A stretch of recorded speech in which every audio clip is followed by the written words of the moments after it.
Sa lahat ng mga Duterte supporters, I feel you, no? Even ako talagang nabibwisit ako, naiinis ako. 'Di ba? Imaginein mo, nagtatagumpay ngayon ang mga makakaliwang grupo, 'di ba? Nakakabwisit. Imaginein mo, this government are listening sa mga makakaliwang grupo kila Franz Castro, 'di ba? Nakakabwisit. Pero sa lahat ng mga naniniwala at sumusuporta sa mga Duterte, hintay lang, no? We have the numbers, we have the solid support. Hindi nila tayo mapapatahimik, hindi nila tayo mamamanipula.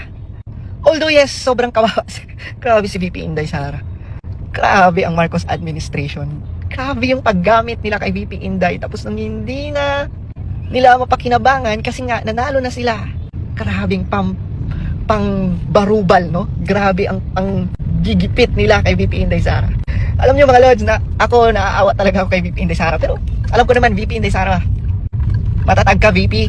Kami ang nagluklok sa'yo, ibabalik ka namin.